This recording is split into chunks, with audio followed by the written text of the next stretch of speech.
जोहार नमस्कार। झारखंड समेत देश दुनिया की तमाम बड़ी खबरों में से कुछ प्रमुख खबरों पर आइए नजर डालते हैं। जोहार दर्शकों, स्वागत है आपका आज के ताज़ा समाचार बुलेटिन में। हम आपके लिए लेकर आए हैं झारखंड और देश दुनिया की बड़ी एवं महत्वपूर्ण खबरें। तो चलिए बिना देर किए शुरू करते हैं। सबसे पहले बात झारखंड की। प्रवर्तन निदेशालय ईडी के निर्देश पर फॉरेंसिक विशेषज्ञों की टीम कोयला कारोबारियों के ठिकानों से जब्त डिजिटल उपकरणों से डिलीट किया गया डाटा रिकवर करने रांची पहुंची है। ये कार्रवाई 28 जुलाई को धनबाद में एलबी सिंह और अनिल गोयल से जुड़े परिसरों पर हुई छापेमारी के बाद की जा रही है, जिसमें 160 करोड़ रुपए के निवेश दस्तावेज, बेनामी संपत्तियां और अफसरों को मोटी रकम देने संबंधी एक डायरी बरामद हुई थी। जब्त मोबाइल व अन्य डिवाइसों की जांच से कोयले के अवैध कारोबार, इसमें सम्मिलित बिचौलियों और संरक्षण देने वाले अधिकारियों के नेटवर्क का खुलासा होने की उम्मीद है। विधानसभा घेराव के बाद जयपाल सिंह स्टेडियम पहुंचे आक्रोशित विद्यार्थियों ने छात्राओं पर लाठीचार्ज का आरोप लगाते हुए सरकार के खिलाफ जमकर नारेबाजी की। आंदोलनरत छात्रों ने राहुल गांधी के झारखंड आने तक प्रदर्शन जारी रखने और इसके लिए एक्स ट्विटर पर अभियान चलाने का ऐलान किया। इस दौरान चैती दुर्गा पूजा मंदिर समिति द्वारा विद्यार्थियों के लिए खिचड़ी वितरण की व्यवस्था की गई। वहीं छात्रों ने जेएलकेएम विधायक जयराम महतो को मंच से भाषण देने से रोक दिया। भाजपा प्रदेश अध्यक्ष आदित्य साहू ने विधानसभा घेराव के दौरान छात्रों पर हुई बर्बर पुलिसिया कार्रवाई के लिए राहुल गांधी और हेमंत सरकार को सीधे तौर पर जिम्मेदार ठहराया है। उन्होंने राहुल गांधी पर छात्रों के मुद्दों पर दोहरा रवैया अपनाने का आरोप लगाते हुए मांग की कि यदि उनमें नैतिकता है तो वे राज्य सरकार पर दबाव बनाएं या अपना समर्थन वापस लें। साहू ने 10 अगस्त को राज्य के लिए काला दिवस करार दिया और आश्वासन दिया कि भाजपा व एनडीए के सांसद सड़क से लेकर सदन तक छात्रों की न्याय की लड़ाई मजबूती से लड़ेंगे। सोशल मीडिया मंच एक्स पर शीर्ष पर ट्रेंड कर रहा हैशटैग हिप्लेहिमेंट केवल एक हैशटैग नहीं, बल्कि राज्य सरकार द्वारा छात्रों पर की गई पुलिसिया क्रूरता और तानाशाही का प्रतीक है। भाजपा प्रदेश महामंत्री अमर कुमार बावरी ने हेमंत सोरेन और राहुल गांधी पर हमला बोलते हुए कहा कि सरकार लाठीचार्ज और अघोषित आपातकाल जैसे दमनकारी रवैये से युवाओं की आवाज दबाने का प्रयास कर रही है। उन्होंने स्पष्ट किया कि यह किसी एक छात्र की नहीं बल्कि लाखों युवाओं के भविष्य की लड़ाई है, जिसे भाजपा सड़क से सदन तक लगातार जारी रखेगी। झारखंड विधानसभा परिसर में आयोजित 77वें राज्यव्यापी वन महोत्सव 2026 में मुख्यमंत्री हेमंत सोरेन और विधानसभा अध्यक्ष रविंद्र नाथ महतो ने पौधरोपण कर पर्यावरण संरक्षण का संदेश दिया। मुख्यमंत्री ने जल, जंगल, पहाड़ और नदियों को राज्य की पहचान बताते हुए कहा कि पर्यावरण की रक्षा केवल सरकार की ही नहीं, बल्कि समाज के हर व्यक्ति की जिम्मेदारी है।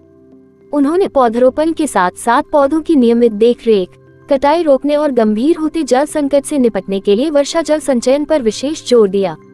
इसके अतिरिक्त सीएम ने वन विभाग को निर्देश दिया कि वे राज्य के सभी विधायकों के आवासीय परिसरों में फलदार पौधे लगाने की व्यवस्था करें। मुख्यमंत्री हेमंत सोरेन ने जेपीएससी और जेएसएससी विवाद को लेकर बीजेपी पर हमला बोलते हुए कहा कि सरकार युवाओं के भविष्य को सुरक्षित करने के लिए प्रतिबद्ध है, जबकि विपक्ष केवल राजनीतिक तमाशा खड़ा कर रहा है। उन्होंने सदन में नोट लहराने की घटना पर सवाल उठाते हुए आरोप लगाया कि बीजेपी गरीबों और युवाओं से छीने गए पैसों पर ही अपनी राजनीति चलाती है। इसके साथ ही उन्होंने दावा किया कि वर्तमान सरकार की परीक्षाओं में 75% से 100% चयनित अभ्यर्थी झारखंड के ही मूल निवासी हैं, जबकि पूर्ववर्ती बीजेपी शासन में बाहरी लोगों को नौकरियां मिली थी। झारखंड विधानसभा में छात्रों पर हुए लाठीचार्ज को लेकर विपक्षी विधायकों ने जमकर हंगामा किया और सरकार से जवाब की मांग की। मुख्यमंत्री हेमंत सोरेन ने पलटवार करते हुए विपक्ष को परजीवी करार दिया और आरोप लगाया कि वे छात्रों की आड़ में अपनी राजनीतिक ताकत दिखाने की कोशिश कर रहे हैं। इस भारी हंगामे के कारण सदन की कार्यवाही को निर्धारित समय से एक दिन पहले ही अनिश्चितकाल के लिए स्थगित कर दिया गया। झारखंड विधानसभा में जेपीएससी परीक्षा विवाद पर हंगामा जारी रहने के बीच मुख्यमंत्री हेमंत सोरेन ने 14वीं जेपीएससी और 2 बैकलॉग परीक्षाओं को रद्द करने तथा टीडीपीएल द्वारा आयोजित परीक्षा की जांच कराने का बड़ा ऐलान किया। मुख्यमंत्री ने छात्रों के प्रति संवेदनशीलता जताते हुए विपक्ष पर हमला बोला। वहीं बीजेपी विधायक सीपी सिंह ने सदन में नोटों की गड्डी लहराकर भर्ती प्रक्रिया में भ्रष्टाचार का आरोप लगाया। सत्ता पक्ष और विपक्ष के भारी हंगामे तथा तीखी नोकझोंक के बाद सदन की कार्यवाही को निर्धारित समय से एक दिन पहले ही अनिश्चितकाल के लिए स्थगित कर दिया गया। छात्र आंदोलन और लाठीचार्ज के मुद्दे पर विपक्षी विधायकों के जोरदार हंगामे तथा नारेबाजी के कारण झारखंड विधानसभा की कार्यवाही निर्धारित समय से एक दिन पहले अनिश्चितकाल के लिए स्थगित कर दी गई। भाजपा नेता बाबूलाल मरांडी ने सरकार और अध्यक्ष पर निशाना साधते हुए आरोप लगाया कि सदन में केवल सत्ता पक्ष की बात सुनी जा रही है और विपक्ष को छात्रों के मुद्दे पर चर्चा का मौका नहीं दिया गया। हंगामे के दौरान पक्ष और विपक्ष दोनों के विधायक वेल में आकर नारेबाजी करने लगे, जिससे सदन पूरी तरह से अव्यवस्थित हो गया। एंटी करप्शन ब्यूरो एसीबी ने आज सांसद चंद्र प्रकाश चौधरी और भाजपा विधायक नवीन जायसवाल की संपत्ति से जुड़ी शिकायत पर कार्रवाई करते हुए शिकायतकर्ता हिमांशु कुमार का बयान दर्ज किया। शिकायतकर्ता ने दोनों नेताओं पर चुनाव आयोग के समक्ष दाखिल हलफनामे में अपनी संपत्तियों और आवास का मूल्य वास्तविक कीमत से काफी कम दर्शाने का आरोप लगाया है। इसके अलावा नवीन जायसवाल पर नियमों का उल्लंघन कर हरमू हाउसिंग बोर्ड से मकान आवंटित कराने का भी आरोप लगाया गया है। विश्व आदिवासी दिवस के अवसर पर नामकुम में आयोजित कार्यक्रम में प्रतिनिधियों ने आदिवासियत, सरना धर्म कोड और जल जंगल जमीन के संरक्षण पर विस्तार से चर्चा की। वक्ताओं ने आरएसएस और केंद्र सरकार पर आदिवासियों की स्वतंत्र पहचान व प्राकृतिक संसाधनों को प्रभावित करने का आरोप लगाते हुए सरना धर्म को अलग पहचान देने तथा इतिहास को पाठ्यक्रम में शामिल करने की मांग की। इस अभियान को व्यापक रूप देने के लिए राज्य के गांव-गांव में संवाद चलाने और डिजिटल माध्यमों से युवाओं को जोड़ने का सर्वसम्मति से निर्णय लिया गया। स्वतंत्रता दिवस के मद्देनजर दिल्ली पुलिस ने सार्वजनिक स्थानों पर 19 वांटेड आतंकियों के पोस्टर जारी किए हैं, जिनमें अल-कायदा, इंडियन मुजाहिदीन और खालिस्तानी संगठनों से जुड़े संदिग्ध शामिल हैं। इन पोस्टरों में अल-कायदा से जुड़े झारखंड के चतरा निवासी अबू सूफिया और जमशेदपुर निवासी सैयद मोहम्मद अर्शियान के नाम और तस्वीरें भी प्रमुखता से लगाई गई हैं। पुलिस ने आम नागरिकों से सतर्क रहने, हेल्पलाइन 112 के जरिए संदिग्धों की गोपनीय सूचना देने की अपील की है और सटीक जानकारी पर इनाम देने की घोषणा की है। झारखंड हाईकोर्ट ने रांची यूनिवर्सिटी के institute of legal studies ILS को bar council of India BCI से मिली अस्थायी मान्यता के आधार पर छात्रों के दाखिले की अनुमति दे दी है। जस्टिस आनंद सेन की अदालत ने दाखिले का रास्ता साफ करने के साथ ही संस्थान को बीसीआई के मानकों के अनुरूप शिक्षकों की कमी दूर करने और आवश्यक व्यवस्थाएं सुनिश्चित करने का निर्देश दिया है। छात्रों द्वारा आधारभूत सुविधाओं की कमी को लेकर दायर याचिका पर हाईकोर्ट अब 8 सप्ताह बाद अगली सुनवाई करेगा। केंद्र सरकार की कैबिनेट नियुक्ति समिति ने सीबीआई में उप महानिरीक्षक के पद पर कार्यरत झारखंड कैडर के आईपीएस अधिकारी अनीश गुप्ता को पदोन्नत कर संयुक्त निदेशक नियुक्त किया है। 10 अगस्त को जारी आदेश के अनुसार अनीश गुप्ता के साथ महाराष्ट्र कैडर के अखिलेश कुमार सिंह और बिहार कैडर के सत्यवीर सिंह को भी संयुक्त निदेशक बनाया गया है।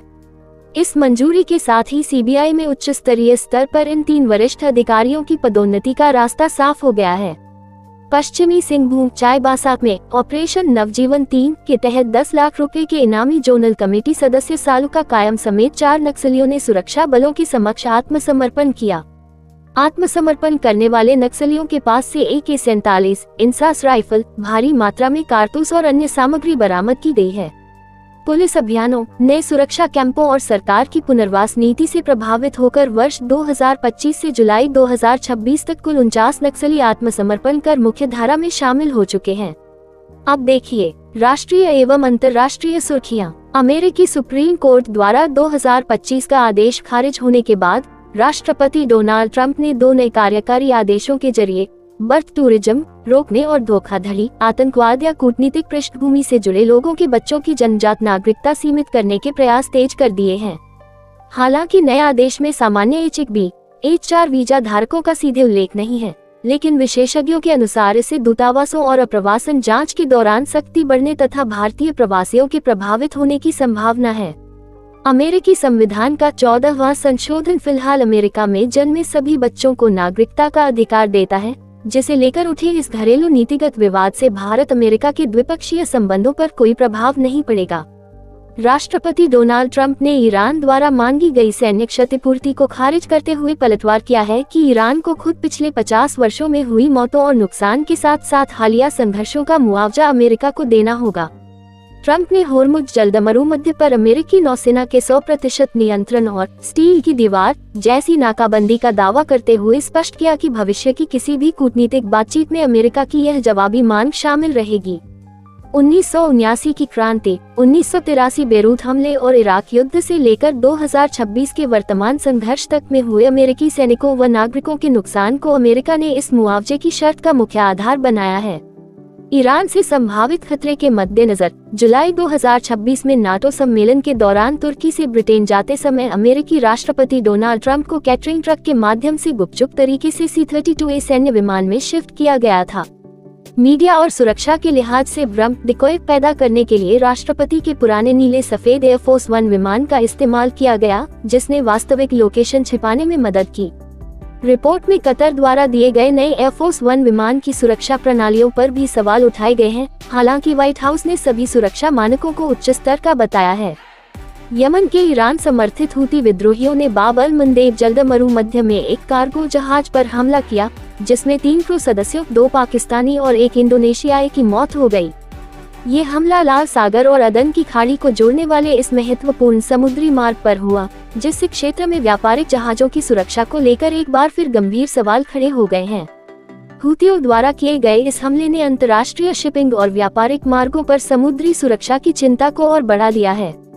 लीबिया की जाविया तेल रिफाइनरी पर हुए ड्रोन हमले में 45 लाख लीटर ईंधन वाला पेट्रोल टैंक धधक उठा, जबकि बेंगाजी शहर में कार बम विस्फोट के दौरान सैन्य खुफिया प्रमुख मेजर जनरल फौजी अल मंसूरी की मौत हो गई। इन दोनों हमलों की जिम्मेदारी फिलहाल किसी संगठन ने नहीं ली है, लेकिन जाविया में किसी जनहानि की सूचना नहीं मिली है। साल 2011 में कद्दाफी के पतन के बाद से पूर्व और पश्चिम के प्रतिद्वंद्वी गुटों में बंटे लीबिया में इन ताज़ा घटनाओं ने सुरक्षा संकट और अस्थिरता को फिर गहरा कर दिया है। भारत बांग्लादेश के बीच जारी राजनीतिक तनाव के मध्य भारतीय खुफिया एजेंसी रॉ के प्रमुख पराग जैन ने ढाका में बांग्लादेश की अंतरिम सरकार के रक्षा सलाहकार व अन्य सुरक्षा अधिकारियों से उच्च स्तरीय मुलाकात की। ये दौरा पूर्व प्रधानमंत्री शेख हसीना के प्रत्यर्पण और दिल्ली में दिए गए उनके हालिया बयानों से उपजे विवाद के तुरंत बाद सुरक्षा व खुफिया संवाद को बनाए रखने के उद्देश्य से हुआ। राजनीतिक मतभेदों और संवेदनशील मुद्दों के बावजूद दोनों देश सुरक्षा और क्षेत्रीय रणनीतिक हितों के लिए आपसी संपर्क बनाए रखने की दिशा में आगे बढ़ रहे हैं। 15 अगस्त 1945 को कोरिया ने 35 साल के क्रूर जापानी शासन से मुक्ति पाई थी, जिसे कोरिया में ग्वांगबोक-जेओल रोशनी की बहाली का दिन कहा जाता है। भारत की ही तरह आजादी के बाद कोरिया भी शीत युद्ध की राजनीति के कारण 38वीं समानांतर रेखा के आधार पर 2 अलग अलग देशों उत्तर कोरिया और दक्षिण कोरिया में विभाजित हो गया। आज जहां दोनों देशों के विकास और शासन व्यवस्था में बड़ा अंतर आ चुका है, वहीं 15 अगस्त का दिन दोनों कोरियाई राष्ट्रों को आजादी के साथ साथ विभाजन के दर्द की भी याद दिलाता है। नेताजी सुभाष चंद्र बोस की पुत्री अनीता बोसफाफ ने जापान के रेंकोजी मंदिर में रखे उनके कथित अस्थि अवशेषों को भारत लाने के लिए सुप्रीम कोर्ट में याचिका दाखिल की है। इस याचिका पर मुख्य न्यायाधीश सूर्यकांत की अध्यक्षता वाली 3 सदस्यीय बेंच ने केंद्र सरकार और अन्य संबंधित पक्षों को नोटिस जारी कर उनका रुख मांगा है। अब आगे की कार्रवाई और अस्थि अवशेषों की भारत वापसी पूरी तरह से सुप्रीम कोर्ट में प्रस्तुत होने वाले केंद्र सरकार के जवाब पर निर्भर करेगी। झारखंड छात्र आंदोलन और सदन में अमित शाह की अनुपस्थिति को लेकर संसद परिसर में भाजपा और कांग्रेस सांसदों के बीच मीडिया के सामने तीखी बहस हुई।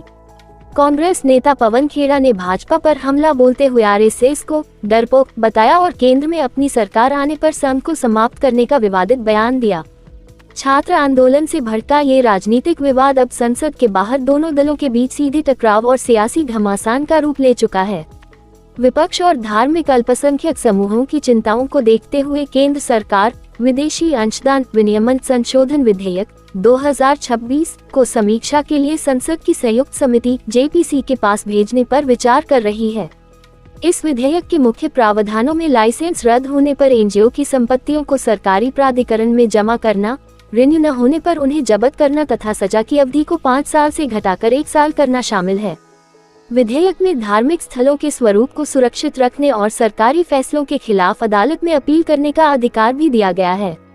मिजोरम के मुख्यमंत्री और ईसाई संगठनों के प्रतिनिधिमंडलों ने गृह मंत्री अमित शाह से मिलकर विधेयक को वापस लेने या जेपीसी को सौंपने की मांग रखी थी। ये थी आज की बड़ी खबरें।